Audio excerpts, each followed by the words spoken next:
Okay, let's unpack this. Usually, when we talk about a new franchise, I mean, whether it's a big cartoon, a toy line, whatever, there's this standard playbook Right. we all know. A pretty cynical one. Right. Yeah. You make the plastic toy first, you commission a pilot to sell that toy, and then, maybe, if you have time, you figure out the rules of the universe later.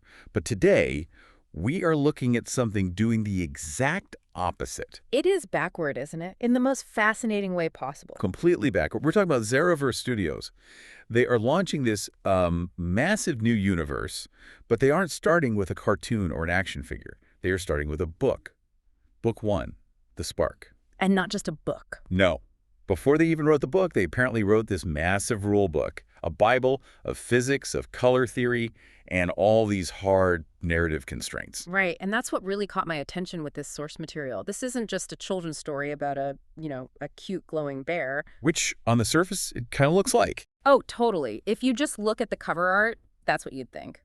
But if you dig into these documents, the internal production guides, the lore, PDFs, this is a carefully engineered science fantasy system.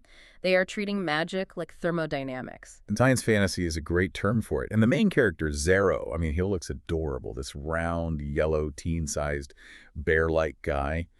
But the studio's mission, based on their site, ZaroVerse.com, and their press kits, seems to be targeting a much wider audience, like 10 plus all the way to adults. Exactly, and that distinction is crucial. If you look at their internal prose execution guide, which we got to look at, it explicitly forbids baby talk. It demands what they call nervous system writing. I love that phrase. It's great, isn't it? They're building a world governed by a CMYK prime system.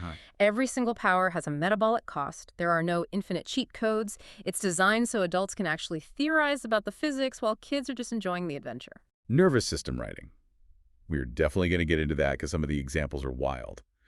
But let's start at the beginning. The story itself. Book 1. The Spark.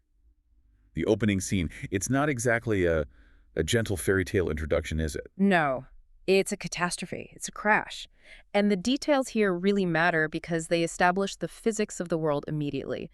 The source text describes a container made of hardened light crashing into Earth's atmosphere. Pause on that. Hardened light. Right. It's not a metal spaceship. It is geometry holding itself together. So it's energy forced into a solid state, like glass made of sunlight or something. Precisely. And as it hits the atmosphere, it doesn't just get hot. The text describes it turning orange hot as its structural integrity fails. It's just screaming through the sky.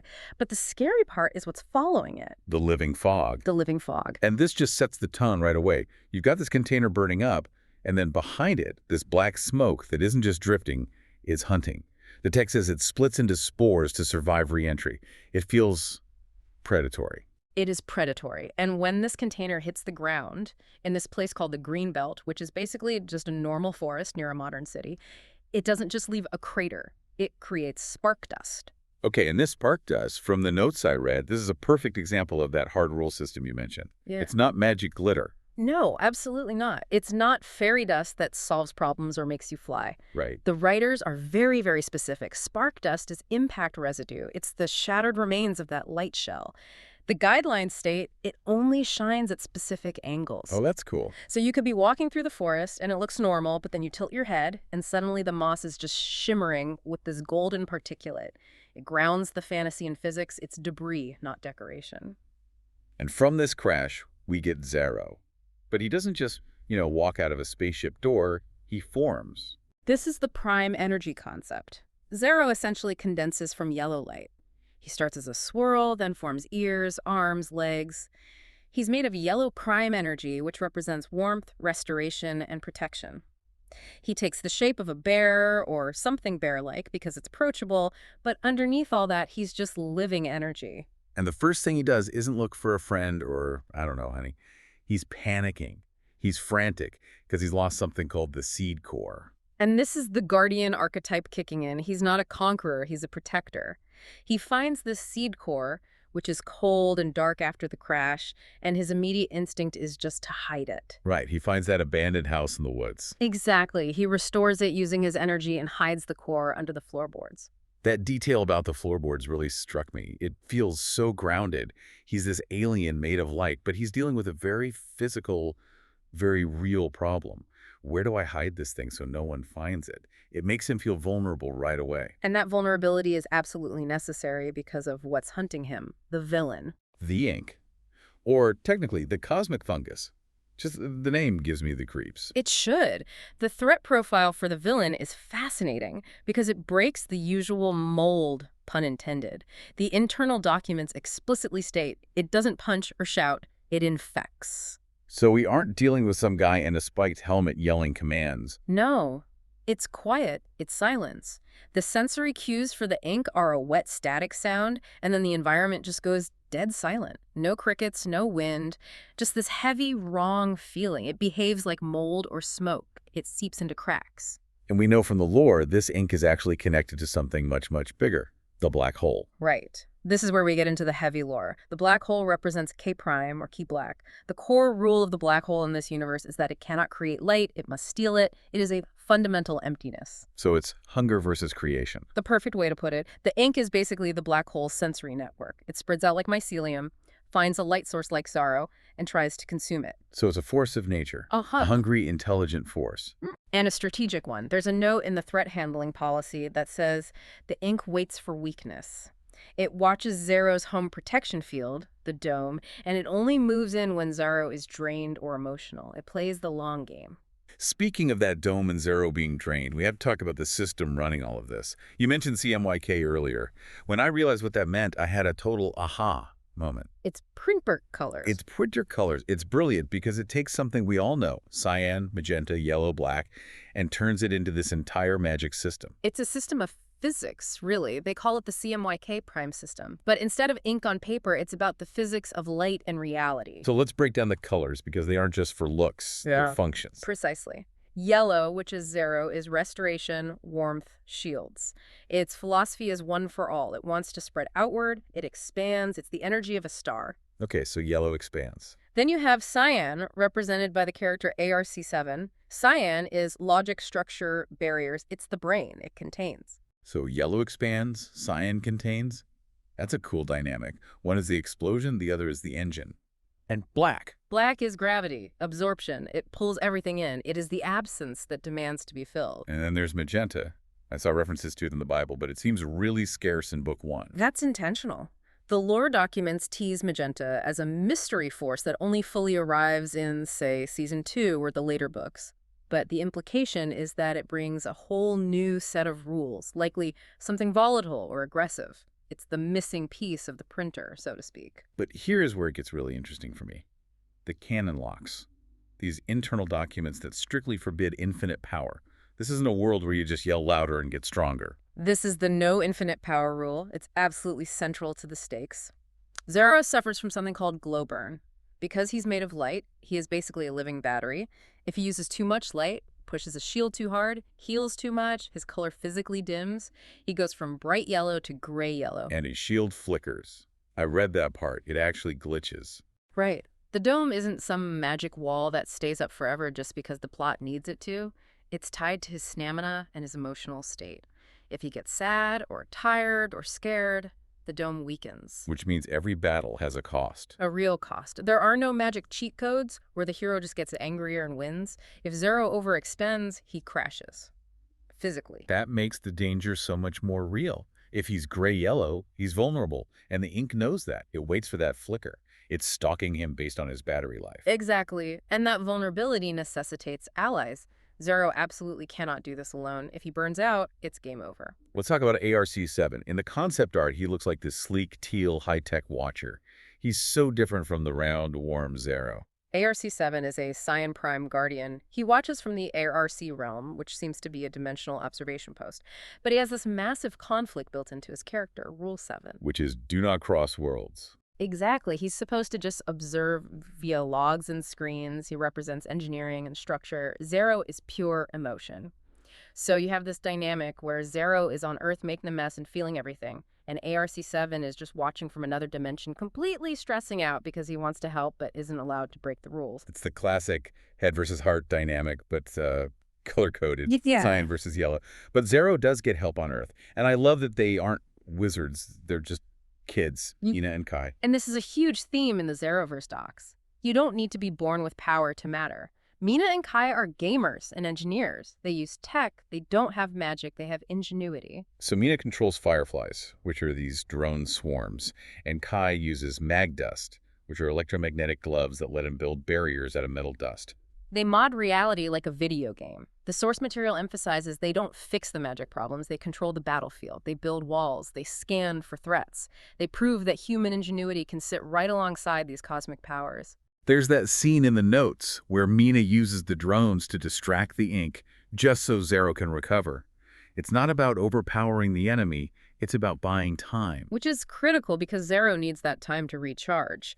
But there is one mechanic, though, that feels almost like a cheat code but isn't. The not over concept. Yes, the not over state. Oh. Let's unpack this because it seems to be the philosophy of the whole franchise. Oh, this is fascinating. So when Zero is at his absolute lowest gray yellow about to pass out, the dome is failing, he can trigger a state called not over. But the notes stress this is not a random power-up, it's a mental defibrillator. A mental defibrillator. Right. Wow, that's a powerful image. It's a choice. He essentially forces his spark to reignite through sheer willpower. He writes not over in the air or even just in his mind, and it blasts his system back online. But, and this is the key, There's a catch. there's a huge catch. It signals the enemy. It acts like a beacon. So he lights up the map, he gets his power back, but he tells every monster within 100 miles exactly where he is. He rings the dinner bell for the black hole. So yes, he gets his power back, but he also escalates the war immediately. It's a high-risk, high-reward maneuver. It transforms a defensive situation into an immediate, high-stakes confrontation. I really appreciate that balance. Usually super mode just solves the problem. Here, the super mode creates a new, bigger problem. Everything has a cost. That's the mantra. The studio is very adamant that magic without cost is just convenience. Now, zooming out a bit to the studio itself, ZaroVerse Studios, we mentioned they're doing books first, but they have this roadmap leading to animation and this concept called meme wars. This is a really clever bit of world building that doubles as a product strategy. In the lore, Meme Wars is a simulation training program. It was built by ARC-7 as this sterile testing room for combat scenarios. But the human teens, Mina and Kai, they hacked it. They modded it to look like a fighting game. So they took a boring alien training sim and added health bars and cool lighting. Exactly. They made it fun. But in the real world, ZaroVerse has trademarked Meme Wars for video games and toys. So the story explains why the video game exists. It bridges the gap between the narrative and the eventual product line. That's very meta. It's super meta. Instead of making a game based on the movie, the book explains where the game came from inside the universe. It integrates the merchandise into the plot without it feeling gross. It's Yeah. just part of the kids' culture in the story. Correct. And the quality control on this stuff seems intense. I was looking at that prose execution guide you mentioned earlier. It's surprisingly strict. It is. They have a governance layer for their writers. One of the rules is no generic writing. For example, they forbid writing, "The lamp was yellow." That sounds fine to me. The lamp was yellow. It conveys the information. To ZaroVerse, that's a failure because it's passive. The approved version in the guide is "The lamp breathed amber light." They want active sensory descriptions. They are trying to write sakuga, the term from anime, for those high-budget fluid animation sequences, into the text itself. They want you to feel the light and the heat, not just see the color. That explains why the descriptions of the spark dust and the green fusion are so detailed. It's cinematic writing. Speaking of the setting, it evolves too, right? It starts as just the green belt. Yes. Initially, it's just a forest, a scary place where the crash happened. But as Zaro and the teens build treehouses, zip lines, defenses, the characters eventually start calling it Zaroland. It earns the name. It earns the name. It's not just a backdrop. It's a home they built together. It becomes their territory. Exactly. And that stakes the claim. When the Ink attacks Zaroland, it's not attacking a forest. It's attacking their home. It's a heartfelt story. You've got a glowing bear, strict sci-fi rules, a terrifying mold villain, and kids using drones to fight back. And it's all available at ZaroVerse.com. And remember, this is only book 1. The outline mentions this is just the start of a 3-book saga. They are already teasing green fusion, which is what happens when you combine yellow and cyan, Energy Zaro, and ARC-7 working in perfect sync. The ultimate weapon. Yellow plus cyan equals green. But not a perfect one. Remember, green creates a seal, a containment field, but it doesn't destroy the black hole. The black hole is a constant. You can push the darkness back, but you can never truly delete it. It's a lot to take in, but it feels incredibly cohesive. So what does this all mean for you listening? Why should you care about a bear made of light?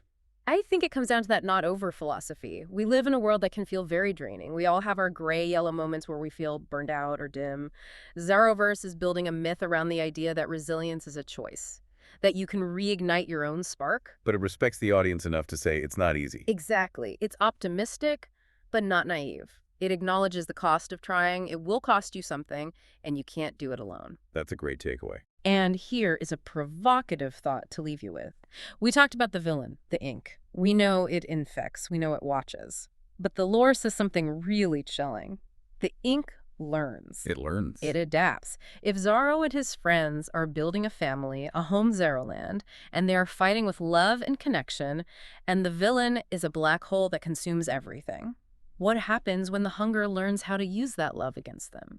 What happens when it stops attacking the shield and starts attacking the connection between the characters? Oof. That is a terrifying thought. The idea that the villain evolves alongside the heroes.